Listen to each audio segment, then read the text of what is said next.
Talk to me. Information, news, and entertainment on demand. WSRadio.com. Welcome to This Week in Marketing, brought to you by the San Diego chapter of the American Marketing Association. Welcome to This Week in Marketing. My name is Sam Wheeler. I'm your host. In the studio today, we have Kevin Speck and a special guest, Alan Bush, the VP of Strategy at Ignite Visibility.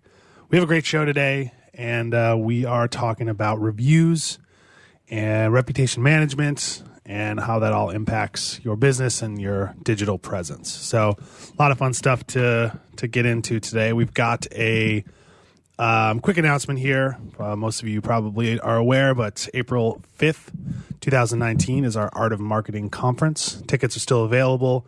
Sponsorships are still available, and it's going to be a great day. We've got, I think, 21 speakers from everywhere from Sony to Roughhouse. There are 2 sponsors and a bunch of other brands and some agencies as well. So it's going to be a really fun day. Great way to spend a Friday in April.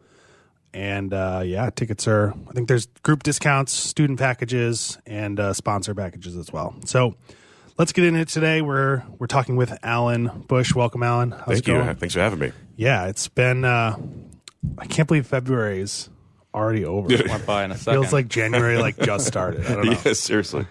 So Alan is the VP of Strategy. Alan, can you talk us a little bit about Ignite and kind of your role and, what you guys do? Yeah, Ignite Visibility is a pretty much full-service marketing agency. They do SEO, PPC, social media, email marketing, Amazon. Been around for 6 years. I've been with them for about 4.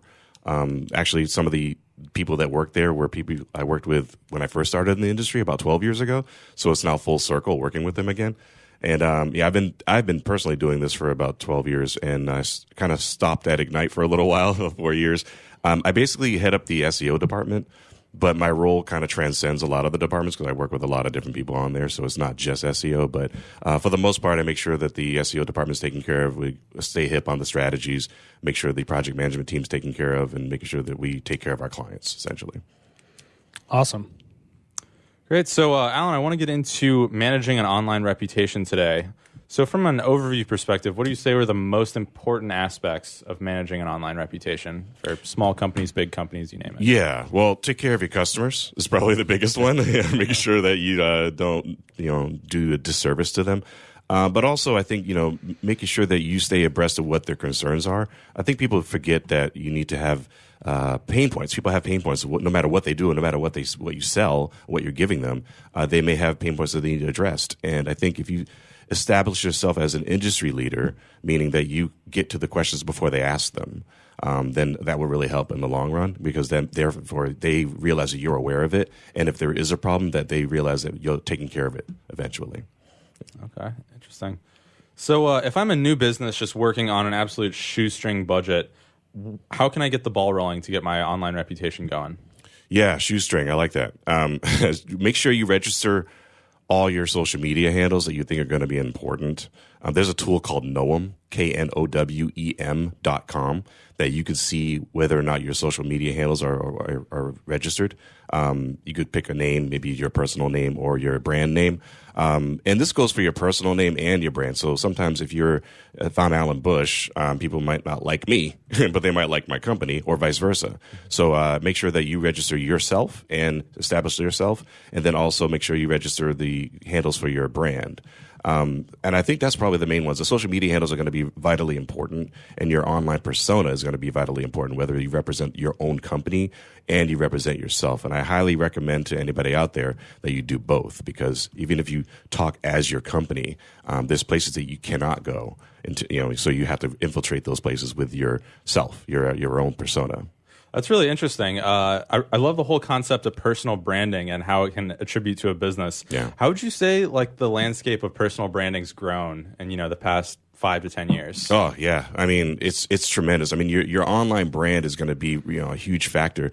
I'm really heavily slanted in the SEO world, but I mean, that actually contributes. I mean, we have statistics and data showing that your online brand actually contributes to your rankings, and all the mentions that you have about you, even you as a person, could also help. I know personally, my online brand changed a lot when I started doing podcasting, and I've done a couple of podcasts previously, and all of a sudden the reputation of me kind of got augmented, and then also that carried the company on some level where people started noticing that the people that were working there were doing these quote unquote big things. So I think that because there's so many different mediums out there, it's really important for the brands to be aware that they should be a part of some of these growing trends like video and podcasts and establishing yourself as an industry leader. So I think it's really the biggest aspect of it is just to be kind of put yourself everywhere, but don't overextend yourself. Just put yourself in places that you can double down on. Yeah, that's I kind of have a follow-up question to that too. You know, you see a lot of business owners, I guess, going into that world, right? And I don't know if you guys get those targeted Instagram ads where the guy's like, make $30,000 every time you talk. Sure. Yeah. You know? Yeah. But so what would you say kind of like, how do you draw the line from especially for the smaller businesses, like the mid-sized ones, how do you draw the line from like when somebody or the ELT should be focusing on their own personal brand versus the businesses, right? Yeah. And that's a great question because I think, with a personal brand, you kind of have to be human. I mean, I think when I hear information from a business, I feel like I'm getting sold to, and then maybe as a marketer I speak that way, but in reality, unless you're providing a lot of value and a lot of free information, which a business should, maybe just give away information about whatever it is they sell or do. But with a personal brand, you could give advice and you can give context and you can give a human aspect of it. When I talk to people about marketing, like for example, now I'm not trying to sell you on my services. I just want to talk to you about marketing. It's like, I like this stuff. So let's just chat about it. And then through that, if you're genuine in your personal branding, then people will start following you and then maybe want to hire you in the long run. Or if you're trying to sell something, if I was going to sell a book or some jewelry or something, you might believe me when I start talking to you rather than so-and-so company will, does the best X, Y, and Z. Of course they're going to say that. Mm-hmm. So they should just give away good information, and then your personal brand could be, draw people in on a human level, on the emotional level. Yeah, you have the ability to start with small talk and then slowly go to medium talk. If you're talking straight as a business, you can't really start the small talk. Yeah, it's like small talk with a corporation. Like, how's that happen? It doesn't work like that. Right. Interesting. So when a business is trying to manage their online reputation or build it from scratch, what are some of the biggest roadblocks that they typically run into?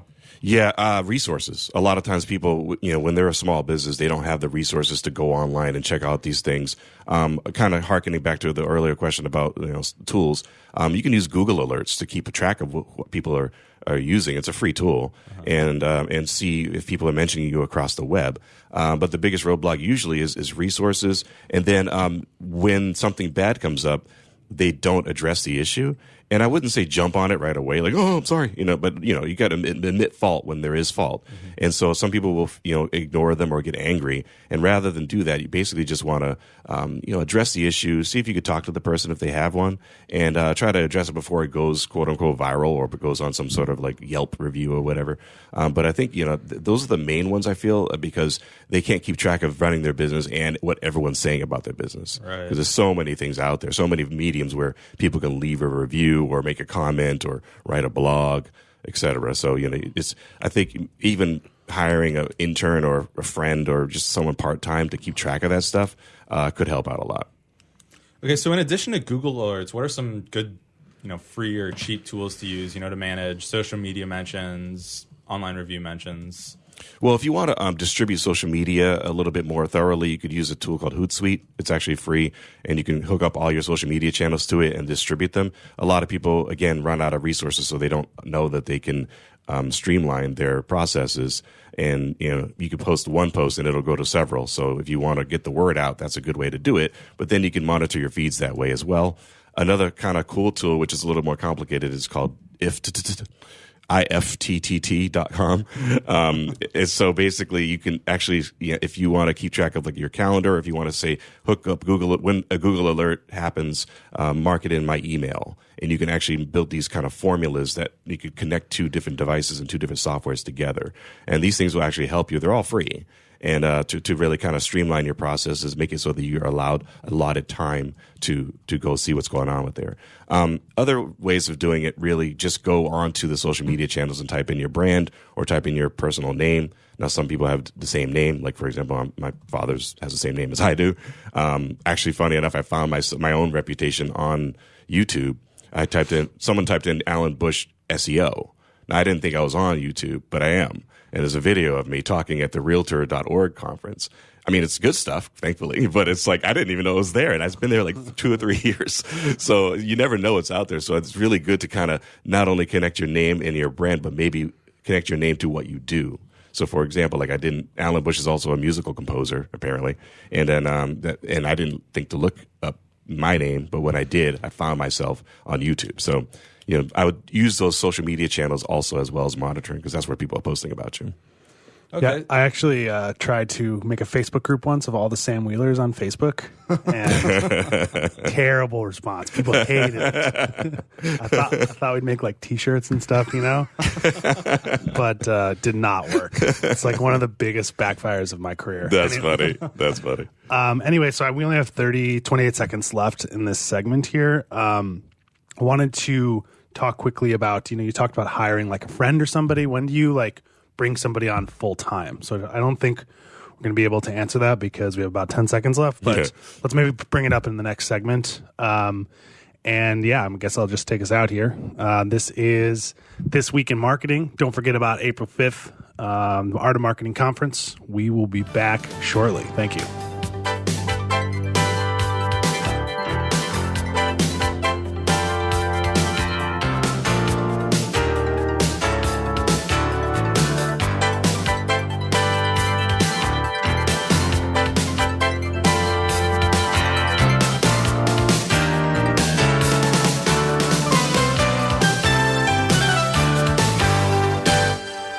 A podcast or radio show on WS Radio is a great way to create content marketing. Turn prospects into customers into raving fans. Contact Wade at WSRadio.com or call 866-WS-RADIO. Hi, this is Rob Barnett, CEO and founder of VinVillage.com and the Wine and Dine Show on Vin Village Radio. Do you have a wine, event, product, or service to promote? Then contact VinVillage.com to reach thousands of wine lovers across the country. VinVillage connects like-minded wine enthusiasts with unique and exclusive wines, events, products, and services. To learn more, contact us on VinVillage.com. VinVillage is where wine lovers connect. I raised $8,000 to build schools for South African children. After realizing how many people go hungry in San Diego, I now volunteer at a food pantry. I'm spending the next year doing volunteer projects across 3 countries and helping in ways they designate to be the most helpful. The WorldLink program at the Joan B. Kroc Institute for Peace and Justice recognizes the potential of youth as agents of social change. Learn how you can help youth become a generation of leaders in action at peace.sandiego.edu. One person has the power to change the world, impact millions of lives, and leave a legacy for lifetimes to come. That person is you. In the New York Times bestseller, What is Your What? Steve Olsher, award-winning author and founder of the Reinvention Workshop, reveals his proven process that has helped thousands of men and women discover, share, and monetize the one thing they were born to do. Grab your free copy now at www.whatisyourwhat.com/free. That's www.whatisyourwhat.com/free. Take a break from politics. Tune in and learn something. WS Radio shows are worth your time and are filled with tips and advice. Add us to your lunch routine, and we'll give you a meal for your mind. You take your smartphone almost everywhere you go. Now WSRadio.com can be there too. Search WS Radio in the Play Store for your Android devices or iTunes for Apple and download the WS Radio application. WSRadio.com on your phone and in your ear everywhere you go. Download the WS Radio application. Do it now. It's very easy. WSRadio.com. Small businesses are the lifeblood of America's economy. Every Thursday, SBA Radio interviews industry professionals and is dedicated to provide small businesses with timely insights and innovations. Visit www.sbaradio.us for details. Talk to me. Information, news, and entertainment on demand. WSRadio.com. Welcome to This Week in Marketing, brought to you by the San Diego chapter of the American Marketing Association. All right, welcome back to This Week in Marketing. We have a special show today talking about reputation management. I feel like we haven't touched on this topic in years, so it's a really good time for this. Changes like crazy. Yeah, and today in the studio we have Alan Bush, the VP of Strategy at Ignite Visibility.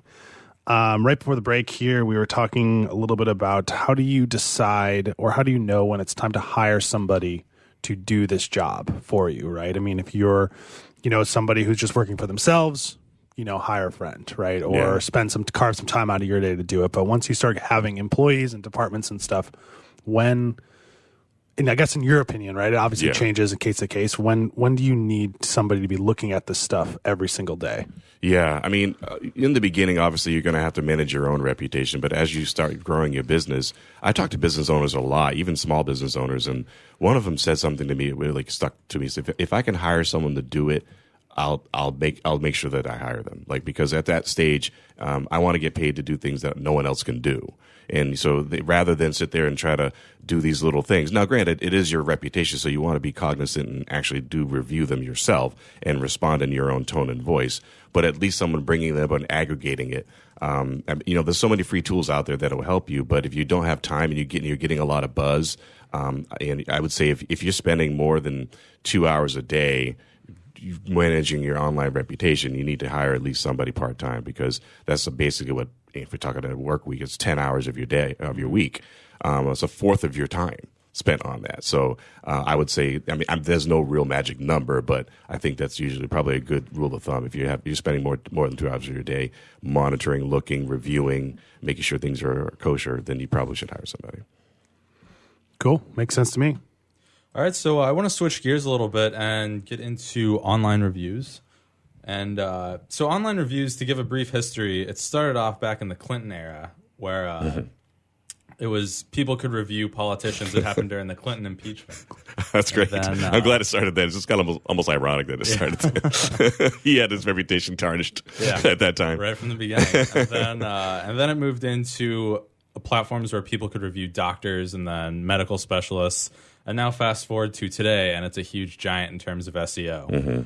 So I want to get your opinion. Exactly how important are online reviews in SEO these days? Oh, they're hugely important. I mean, it's one of the major factors that separates what we call local SEO from the regular SEO. And even your online brand SEO in general will benefit from it. And some people, if you're a B2B or if you're an online business, e-commerce, reviews help on your own products or your services. And then for local, especially people who have brick and mortars, is probably one of the main factors that goes into your SEO and to your rankings. So I would think it's hugely important to make sure you stay on top of those things. Now, granted, interaction in general will help. But the reviews are like proof of concept. Basically, if you get more reviews, then you usually see your rankings go up a bit. So in terms of is more always better? No. So if you have a ton of just like mediocre reviews, that's going to hurt your SEO value quite a bit. Because I think what happens is that people think they can kind of game the system by getting more and just getting all these kind of empty, profiles. I'd rather have a solid 100 than a not so solid 1,000. So if you have 100 power players in your space, I have a friend that's like a Yelp power player, and so if she does a review, it's huge because she has a huge audience. Versus me, who's been on Yelp for I've done like maybe 9 reviews, and I haven't interacted with it in like 2 years. So I might not be the best person to ask for a review. My reputation precedes myself, I guess, on some level. But that being said, I'd rather have my friend to do the review than like 5 of me. So that's interesting. I want to backpedal a little bit. You talked about ways people are gaming the system. So we've seen quite a bit of that over the last 20 years. Yeah. And I know Google's really cracking down on how they detect stuff like that. What are some of the main ways you've seen people try and game the system? empty profiles that are maybe have 1 or 2 reviews on there, and they get about 1,000 of them to leave a review on. If you see this a lot on apps, if you ever go to like the app stores, great product, and it's like this general statement about what the product is, and it's like, I really liked your article. I would like to, and so people will leave reviews that are just, they have no substance. It's just kind of a really generic thing that you could say across any platform or any product. And they hire companies to do these things. And unfortunately, on the internet marketing business, this is part of the system since the beginning, right? Backlinks the same way, content spinning, all those techniques that people utilize. It's usually some kind of bot that automates the process and then gets you thousands of whatever, and it looks like you have this big presence, and you don't. And Google eventually catches that. And what is happening is that Google's getting smarter, so it's less likely they're able to do those things. So now context matters. So when you leave a review, or you get people to leave reviews, make sure they leave a review about what you do, and actually add that language, that orbital language around what you're talking about. And because it's not going to matter if you say, great product, I liked your service. You got to say what you do. Like, I loved your internet marketing. I really liked what you said about SEO, et cetera. So it's really important to have context. Now, in terms of SEO, that really opens up the door also to rank for long tail keywords. Yeah. And interesting. So, yeah, for sure. So in addition to long tail keywords, what are some of the major ways that online reviews help SEO? Well, essentially it's interaction, and Google and the search engines. I almost want to say Bing sometimes too, At least get off the Google. It's on the rise. I know, yeah. DuckDuckGo. What about those other ones? Basically, they all weigh now how interactive your website is and what's the user experience. And so if people are really engaging with your product and engaging with your service, and you're engaging back, then that's going to show that you're alive, you're giving useful information to the public, and then therefore people want what you have to offer. So if you're getting more of that interaction, it's like having a conversation, and Google wants to understand what the conversation is so they can A, sell you more ads later, in the long run, but B, the way that you're actually interacting with the public and you're giving them useful information, so therefore they're in the game of providing useful websites to people that want them. And so if they see that you're doing that, then essentially they'll give you better boost in rankings.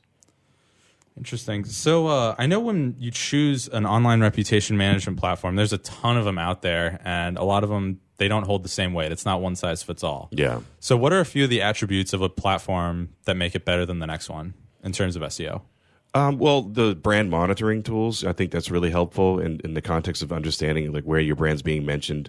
Some of them will actually have sentiment, which is really kind of a neat feature, and it'll verify whether or not the sentiment's good or bad. According to its tool. If someone said, "Hey, I'm really bad," and back in the day that used to mean good. So it depends on what the language is. But I think you have to read them. But I do think that's the sentiment analysis, the brand monitoring, and then the ability to plug in maybe different platforms. So if you're able to kind of plug in your Twitter handle, your Facebook, your LinkedIn profile, your Instagram, some of the social media monitoring tools will allow you to do that. So I think that would be really useful to have.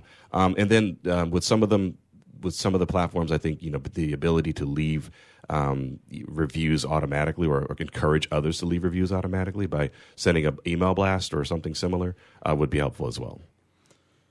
So would you also say it's really important I know a lot of websites, they're showcasing their testimonials directly on their website. Mm-hmm. I know that's kind of a big trend right now. How important would you say doing that is as like a B2B business compared to like a B2C? I think it establishes trust if they see a brand that actually left a review for them or left a comment. Hey, they were the best in the world. This could be gamed. This could obviously not be the case, but if they're able to contact that person, if you're able to put that out there and say, hey, this company, Starbucks, really endorsed my product, and then that person was able to contact them and be like, did you really endorse them? And they say, yeah. Then it's like, all right, they're transparent and they're trustworthy. So I think it's important, mostly for brand recognition and brand trust. So, whether or not it helps rankings is kind of debatable on that level. But I think that when someone gets to your brand, when you're at the conversion phase and you're just people doing research on you and they see that that's out there, then that's going to help out a lot. Okay, great. How do you, from from an on-page perspective, right? How do you decide whether or not to bring in just literally have a tool that pulls in your Yelp reviews, or having a tool that people are reviewing on your product page or your service page or whatever? Yeah. How do you make that decision? That's a really interesting point, and I think it depends on what your business is. I'm on the personal side of if you have articles and or you sell products, they should review it on your website. The aggregators don't. I think they use, like, this is getting technical a little bit, but they use certain JavaScripts, and I think some of that stuff gets hidden underneath that the search engines can't see it. So if you have a platform that's on your website, they have the star reviews, you could control whether or not people leave reviews, and then also have the aggregates in your what they call the schema. That's going to show up a little bit better. It's easier for the search engines to read it, and so therefore they'll display it in the search engine results pages, and then you'll see. If you a lot of times I teach a class, by the way, at UCSD. I don't know if I mentioned this, but during the class I type in lobster bisque recipes, and I give the example that a lot of times I'll have the star reviews, number of calories, all that other stuff is in the schema. Yeah, I love recipe schema. Yeah, it's like this is my favorite part because it's my favorite example to give because so much information is given to you before you even get into the website, and then the ones that don't have it don't stand out as much. So I show them it's like you can stand out even just by having this on there, and when you don't have it. Sometimes when you aggregate from other places like Yelp or whatever, everyone's a critic. They're also going to go to Yelp, and there's maybe not the most viable people. People coming to your website probably are going to be more apt to be customers and not leave false reviews, that type of thing. So, and just go by what their friends think. They're going to go on there and be a little bit more honest, I hope. So I think it's better to have that. So I know we only have about 20 seconds left in this segment. This will probably spill over into segment 3, but I want to address that Google recently confirmed that responding to reviews improves local SEO value. And as we kick off the next segment, I want to talk about some best practices to responding and how to manage different All right, feedback. we'll be back this week in marketing, AMA San Diego. Thank you.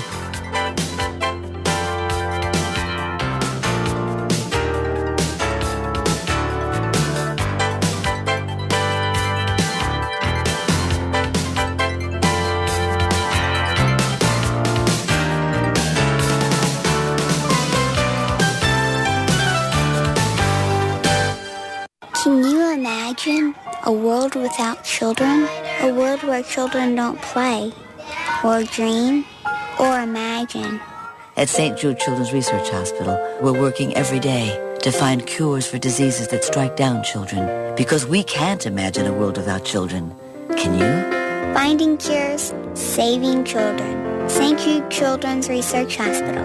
To learn how you can help, log on to our website, stjude.org. Tired of presentations with no impact, no inspiration, and no traction? Do dull speakers have you and your team disengaged and distracted by smartphones? Christopher McCullough brings energy, insights, and 2 decades of experience, delivered with punch, humor, and heart. Your team will leave energized, uplifted, and with a sense of purpose. Visit ChristopherMcCullough.com to bring some heat to your next speaking engagement. MCAULIFFE. ChristopherMcCullough.com. Take a break from politics. Tune in and learn something. WS Radio shows are worth your time and are filled with tips and advice. Add us to your lunch routine, and we'll give you a meal for your mind.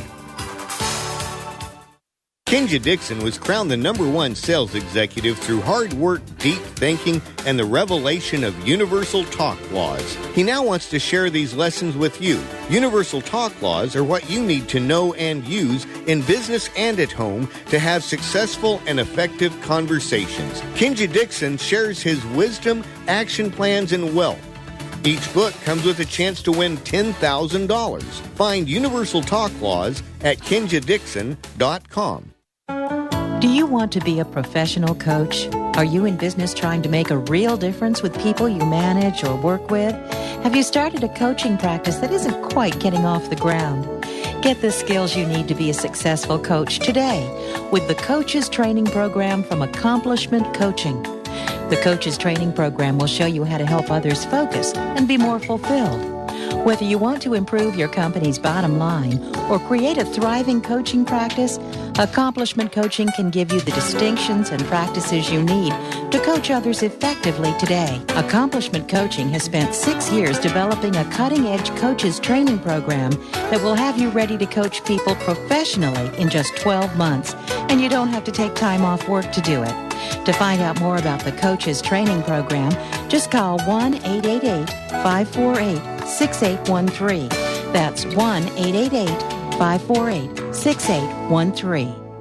Small businesses are the lifeblood of America's economy. Every Thursday, SBA Radio interviews industry professionals and is dedicated to provide small businesses with timely insights and innovations. Visit www.sbaradio.us for details. Talk to me. Information, news, and entertainment on demand. WSRadio.com. Welcome to This Week in Marketing, brought to you by the San Diego chapter of the American Marketing Association. All right, welcome back to This Week in Marketing. We have Alan Bush in the studio, VP of Strategy for Ignite Visibility, and we're talking about reputation management. All right, pretty interesting conversation so far. Kevin, right before the break, was talking about responding to reviews and how that improves local SEO value, something that I didn't know existed until today. So that's pretty good. Yeah, learning on the go. Yeah. So can you tell us about that, Alan? Yeah, actually, with the interaction, I believe Google's monitoring that a lot more. So basically, you basically want to have a lot more interaction with your website, and reviews are kind of proof in concept of having interaction, right? Basically, people are interacting with your brand, they're engaging with your products, they're engaging with your services, and so especially in the case with local SEO, people that are have brick and mortar stores, that's going to be a lot more apparent because that is a major ranking factor. And as I mentioned before, I teach a course in this, and when I go over local SEO, the standard stuff that happens with SEO does matter, but the reviews are kind of what sets it apart from from getting in that local pattern on those map listings. And so making sure that you have people kind of engaging with you, Google wants to see that you're engaging back, and then the people want to actually do something with your product or your service, and you're not just sitting there. And so they'll give a lot more credence to people that are a lot more engaging with the public. So should people be responding to Google reviews only if you're talking about just improving your SEO, or should it be like all of the reviews that they're getting everywhere? It sounds so ominous. All the reviews everywhere online ever. It's more so Google, Yelp, they monitor them all. And it also depends on what your business is. So like TripAdvisor, for example, would be good for travel. There's different Urban Spoon for restaurants, those type of things. And they may weigh different review sites a little more heavily because like Yelp is a huge one. Little tidbit, Google tried to buy Yelp and Yelp said no.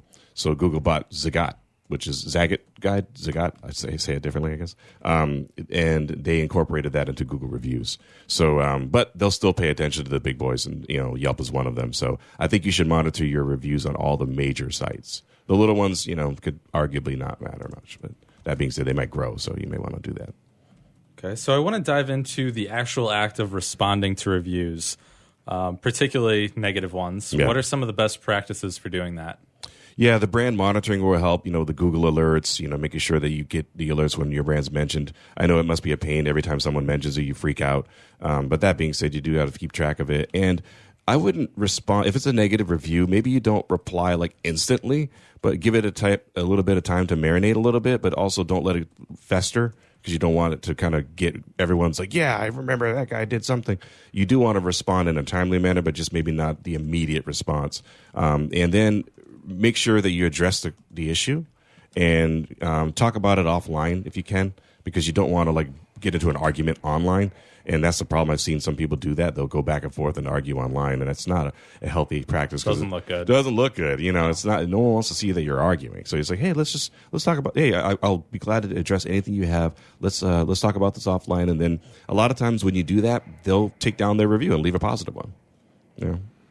Interesting. So I'm going to bring up another stat here. According to a 2018 survey conducted by Bright Local, nearly 70% of consumers aged 18 to 34 wrote a business review when the business asked for it. Yeah. In your experience, does Ignite, do you work with, do you set up outreach campaigns and email drips to get them to respond? Oh, yeah, absolutely. I mean, some tools will help us do that, but essentially you really want to, even just to get the people that bought your product or your services are generally going to be the advocates for you. And unfortunately, most people leave reviews when things are bad. So you have to kind of encourage them to leave a review when things are good. And I remember when I did the podcast, we would encourage people to, hey, just leave a 5-star review during the show. We would tell them, hey, go click the like, leave a 5-star review. We didn't pay them to do it. We just asked them to. And if you like what we're doing, it helps perpetuate the show. And we got reviews. People would leave reviews, and just because we simply asked for them. So you're especially customers that are happy, you should encourage them to do that. Yeah. So another thing I want to talk about is when you're asking for reviews on these emails, what are some of the key things to ask for? I mean, you can't just be like, hey, did you love our service? Or I've seen a lot of trends. I know on especially software websites like Capterra, Software Suggest. Yeah. A big thing they're trying to do is get 360-degree reviews where the person will list like pros, cons, give an overview, give advice, stuff like that. Yeah. Are there any good strategies, or would you recommend trying to get the whole picture in these emails? Yeah, I mean, you do want to kind of highlight what they liked about it, or what could we do better. Maybe you can kind of encourage that. I'm a big fan of using a binary system. You like this thing, yes or no? And if no, what do you not like about it? If yes, what did you like about it? And so you're giving them two choices rather than making them write a dissertation. Some people don't have a lot of time. And so, if you want to leave more reviews, of course, but I think that if you kind of give them a pathway that's really easy for them to choose, then it would encourage them to go the right way. And it'll also get them thinking about what they like more about it and then what you can do to improve it. And then you'd get a simple, succinct, but to the point review with that language that you were just talking about in there. So if you got the more 360-degree review, do you think that would help your SEO value? Yeah, I think if people are mentioning your service, like I mentioned, that the language around what you do is important, just as important as the quote-unquote keywords. So essentially, I can mention a bunch of keywords all at once, but if someone's talking the language that is kind of circumventing that topic, and it's coming from a genuine resource, it's not coming directly from you, it's literally going to help your SEO because the words that are around that topic are engaged from another user, and they're using the same language that you would normally use on your website. So I think that it does help to have that language on there. Going back to the long tail keywords. Yeah. Okay, so apart from asking customers directly, what are some good strategies to naturally encourage online reviews? Well, you can always address pain points by there's another tool I like called Answer the Public that basically allows you to search for long tail keywords and questions that people normally ask about the topic in general. And then and if maybe you can say, hey, what do you not like about this industry, or what are the pain points you have with this product? Like if it's a ring, is fitting an issue? Do you find that fitting is an issue with us? No? Well, leave a review. Tell us how awesome our fitting is. And so you kind of I wouldn't say bait them, but it's probably the best word to describe it. You bait them into it by giving them information that it makes them think about the problems they had with other companies and not yours. So you're saying, hey, let me draw you in with this question that I wrote this awesome blog or made this awesome video about. You have a problem with that? No, not with us? Great. Maybe you should leave a review. We'd be able to help that because I don't think people know about that. This is an issue with some people. And I'd like to give you that experience and let me know how your experience was with us.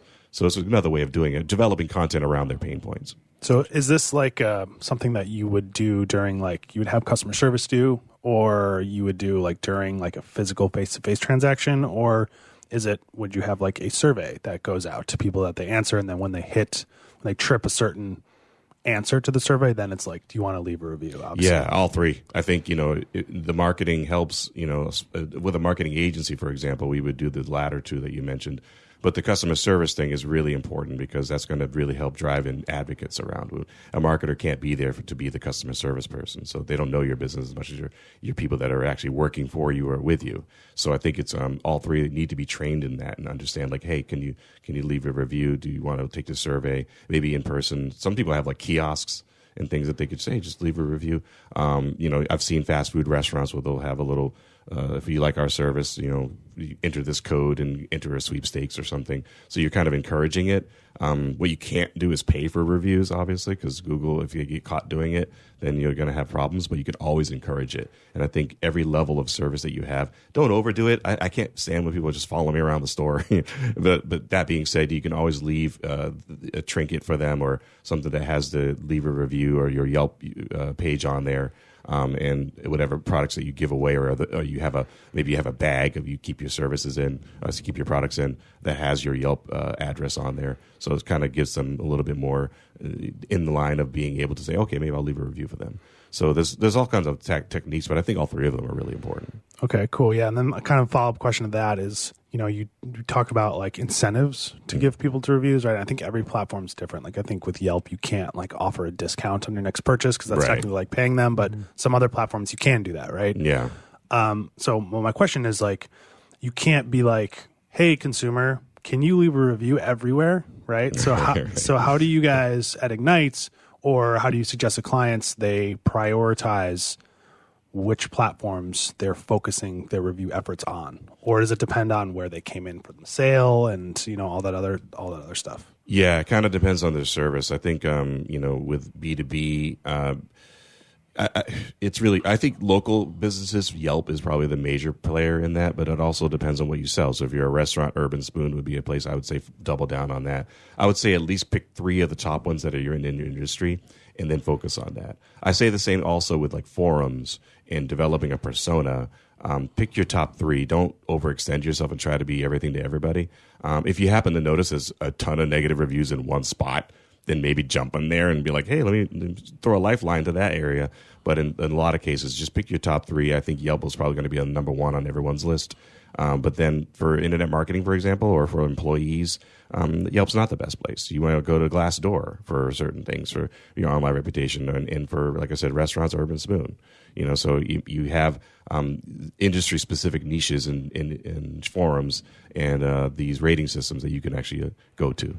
Okay, interesting. Yeah, and I think I want to one more follow-up question to that after the break here, and then I think we'll hopefully talk a little bit about what you can do when your negative reviews are on your branded SERP, which is really fun. It's kind of a anti-SEO strategy, I guess you could say.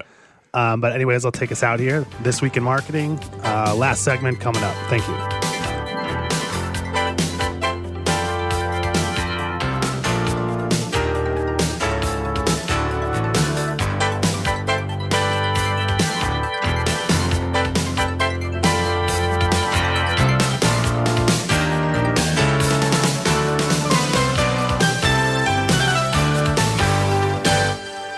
You take your smartphone almost everywhere you go. Now WSRadio.com can be there too.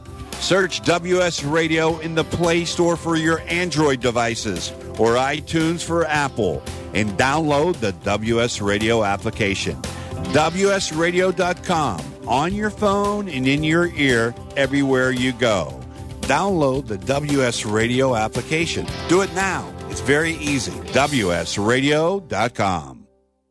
On the internet, your business's reputation can be unjustly destroyed in an instant. Don't wait for that to happen. Building and marketing your 5-star reputation can increase your business by as much as 19%. Take control of your reputation and have the 5-star reputation you deserve with Reputation Marketing Solutions by DSI Development. Become the go-to company by visiting 5starrepmarketing.com. The number 5starrepmarketing.com.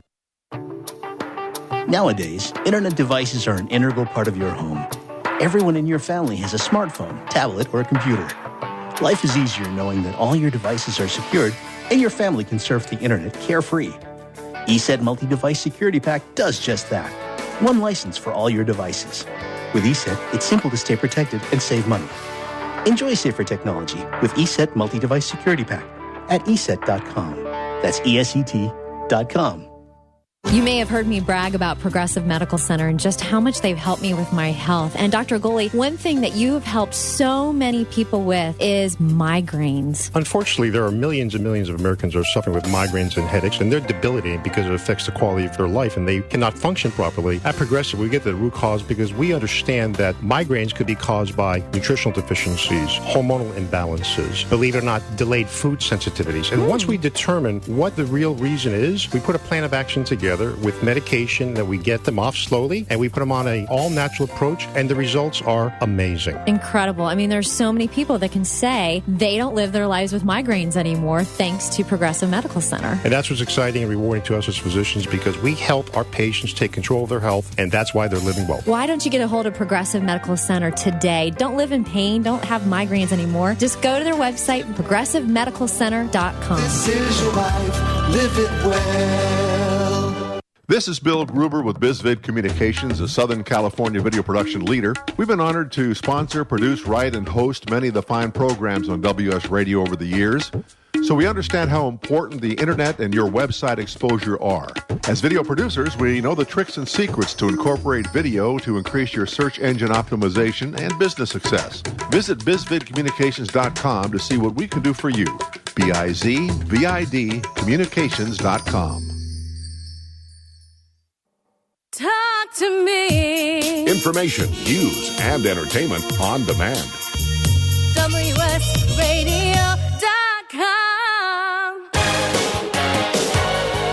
Welcome to This Week in Marketing, brought to you by the San Diego chapter of the American Marketing Association. All right, welcome back to This Week in Marketing. Great show today. Love talking about SEO and reviews, all that fun stuff. Quick reminder, April 5th, 2019, This Week in Marketing is going to be there. I think both team members are going to be at the event. It's an Art of Marketing conference. It's going to be really fun. It's up in the Marriott Del Mar. So pretty close and a lot of fun.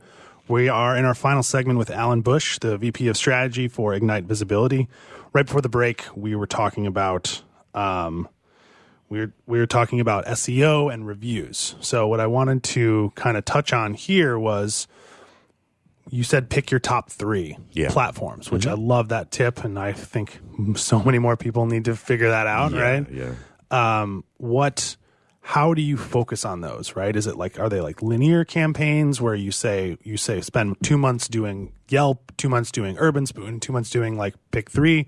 Do you have them all at once where you give people an option to leave them all? Or, I mean, obviously there's a ton of various strategies, but what would you suggest if somebody's just starting? Yeah, it's kind of like with email campaigns. If you have different segments that you know they came in from a certain area, like if they were an in-person person, maybe you send them to one area, and then if they came online or they had inquiries, you send them to another. So I guess it depends on how they came in, if you can get that information. If you can't, or if you don't have the resources to do that, then you may want to just divide your time up between them. Maybe spend, like you said, a month with each platform, monitoring that and engaging on it. I don't like to get in the habit of asking people to keep doing it unless they really, if you want to. It's like there's plenty of sources out there. If you want to show how awesome you are and be a cheerleader for us, great. But I would just usually encourage one versus encouraging all 3. Because it's like you ask a little bit much of them. They're like, okay, I don't work for you guys. So, I'm not a sponsor. Yeah. So, but I think if you know their segments and you've done your email and due diligence, you may be able to get them to leave based around where they came in. So if they're, like I said, Urban Spoon for restaurants, if they came into the platform, it might be good. Talk about the experience there and on Yelp, et cetera. But I think spending a little bit of time each one, maybe every week, every alternate weeks, you do your top 3, and then the 4th week you just focus on whatever you feel like it. So cool. There's multiple tactics. Yeah, I like that. All right, cool. Next thing I want to get into, we don't have too much time, but branded SERPs are interesting, right? Because people almost will form an impression based on the results before even clicking something, right? Which is really interesting because it's not a review, but they'll see what the top 5 results are, right? Yeah. What do you do if your branded SERP has some negative review or something you don't want in it? Yeah. In the top 5 results? Like, how do you guys tackle that? Let's say it's like, some sort of review platform or a blog that's like super negative that's ranking for your branded terms? Like, what do you do? Yeah, I don't have a lot of experience with Ignite doing that, but I know a previous company I did, we actually had a campaign that was very much reputation focused, and someone left a really negative blog. It was like the anti-that company blog. And they knew a little bit of their search engine optimization, so because I saw things were optimized. And so what we had to do is develop ways of pushing that review down. And it wasn't, I mean, thankfully, I mean, it was just a disgruntled employee just being a jerk. So it wasn't like we were trying to protect them from, you know, the government or anything. But that was the problem. And so we've developed these microsites that talked a lot more about their products and services, as well as augmented their social media platforms. So we tried to get their social media really more engaged and interactive, and then get them the right blogs and get them the right guest blogs on really reputable sites. So we'd say, okay, right, for the, we'll just use Search Engine Land as an example from an SEO perspective. That's a really reputable website. And if we can get a blog mentioned on there, or we get a Forbes article written about them, then more than likely, if we can get that in the headline of the search engines, or whatever their product or their brand name, then it could help push that negative press down. And so, you know, usually if it's a blog or something that's a little less reputable, it'll start going down the rankings. Now, unfortunately, people engage with negative press a lot, so you also have to kind of counter that with your social media and try to encourage people to engage with the products that your positive products as well. So that's the other part of the equation, is that you build these assets, but then you have to have engagement on these assets. So if you have a blog, for example, keep feeding it content, keep getting reviews on your blog about the content that you're giving it, so that you stay on top of the stuff rather than that negative stuff. Cool. Yeah, that's really good. Love that type of SEO. So I want to just kind of go from an overview perspective. So let's say I'm a business that has been around for a really long time, and I'm noticing my online reputation is just slowly but surely going down the tubes. What are some of the best ways to turn it around? Yeah, I mean, you really got to take care of your customers. I mean, really focus on addressing the pain points, trying to address them before they become an online thing. So if someone had a bad day or a bad service, or they didn't like certain things, you know, make sure you leave on a good note. You know, essentially, you don't want to sour the relationship. You don't want to burn bridges. I'm not a fan of burning bridges. I've gotten jobs off of people that I used to work with previously because they liked who I was. It didn't matter what the service was related to. And you know, so I think it's really important to do that, and always feed positive stuff out there in the world. If you're doing philanthropy, for example, that might be a good way to kind of get engaged, and not just for the sake of that, but it does help. You know, I mean, let's be real. It's a tax write-off also, and it's a positive thing to do for people. So, so it's, you know, being engaged with the community is a big step in the right direction, and that way you win your favors because they see that you're human and you're giving back. And even if they don't like what you've done, or maybe a service or a product it was faulty or whatever it was, it shows that you actually do care on some level. Mm-hmm. And then, of course, with the online reputation, make sure that you're engaging with the negative press and trying to turn it around by encouraging them to take it offline. And then in some cases, like I said, we've had cases, you know, even with Ignite with our clients, where we say, hey, you know, why don't we talk about this? Have a conversation. A lot of times they just want to be heard. They felt like they weren't being taken care of. But if they're being taken care of, then they're like, all right, you know, I get it. And then, hey, some people will leave a counter review. I reviewed them before, and I said this was bad, but they actually called me and they gave me this, or they gave me some advice about how to do something better, and I really enjoyed that and I appreciated that. And so that shows that even if you do have negative press out there, that you're a human and you admit it. You're like, hey, I understand. I get it. Let's talk about it. So would you say it's more important to remedy negative reviews? Like, for example, if I have a bunch of negative reviews, would you say it's more important to remedy those negative reviews, or just counter them with a bunch of positive reviews? If you can do both, great. I mean, because some people, if it's like a slew of negativity, you're going to have some positive to counter it. But it might have been a time period where you're not doing so well. And I know, I'll give you an example. Like, there's a sushi bar kind of close to where I live, and I didn't necessarily like it when I first went there. But I gave it another shot. They changed their management, they changed their recipes, and all of a sudden it became one of my favorite places now. So sometimes that time period might be a new time in your life where you may have to pivot your positioning and pivot the way you address your marketing. So it's like, hey, we realized we listened to you guys, and this is what we did about it. Change the recipe. Now it's an original recipe, or Coke Classic, or whatever it is. So, you know, it's essentially that, you know, we heard you, and now we're pivoting.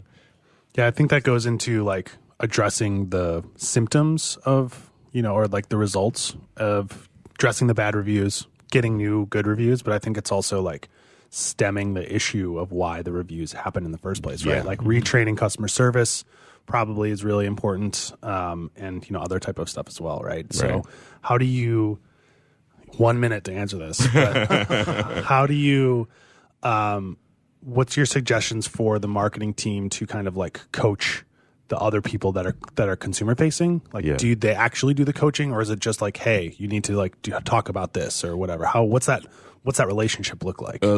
Coach them on how to pay attention to keywords and language and content. Essentially, if you're a marketer, you understand the context of why people come to websites. So, why is someone coming to your website? What are they trying to gain out of it? Are they asking questions? Do they have pain points? Do they have things that they need to highlight? If you're able to kind of get them thinking like a marketer, then they're going to be able to turn that around and be like, all right, you're here for whatever reason. Let me show you this piece of content, or let me point you this direction. And that's what the idea from a marketing perspective. If you can train your customer service to have that same method of thinking, then they're going to guide them in the right area.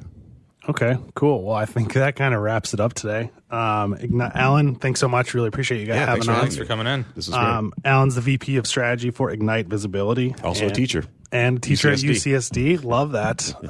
When's your class start? It's actually online right now, but the next one's going to be starting in April. All right, awesome. Thanks so much, and we'll see you all next time. This is This Week in Marketing from AMA San Diego on WSRadio.com.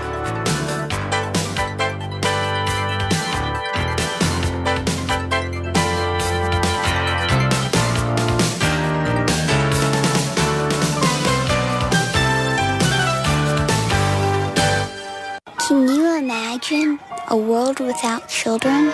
A world where children don't play, or dream, or imagine? At St. Jude Children's Research Hospital, we're working every day to find cures for diseases that strike down children. Because we can't imagine a world without children. Can you? Finding cures, saving children. St. Jude Children's Research Hospital. To learn how you can help, log on to our website, stjude.org. Do you want to be a professional coach? Are you in business trying to make a real difference with people you manage or work with? Have you started a coaching practice that isn't quite getting off the ground? Get the skills you need to be a successful coach today with the Coaches Training Program from Accomplishment Coaching. The Coaches Training Program will show you how to help others focus and be more fulfilled. Whether you want to improve your company's bottom line or create a thriving coaching practice, Accomplishment Coaching can give you the distinctions and practices you need to coach others effectively today. Accomplishment Coaching has spent 6 years developing a cutting-edge coaches training program that will have you ready to coach people professionally in just 12 months, and you don't have to take time off work to do it. To find out more about the Coaches Training Program, just call 1-888-548-6813. That's 1-888-548-6813. Tired of presentations with no impact, no inspiration, and no traction? Do dull speakers have you and your team disengaged and distracted by smartphones? Christopher McAuliffe brings energy, insights, and 2 decades of experience, delivered with punch, humor, and heart. Your team will leave energized, uplifted, and with a sense of purpose. Visit ChristopherMcAuliffe.com to bring some heat to your next speaking engagement. McAuliffe. ChristopherMcAuliffe.com. Looking to be a successful entrepreneur? The virtual assistant industry continues to be a top choice for those looking to start their own business. The problem can be how to become a virtual assistant.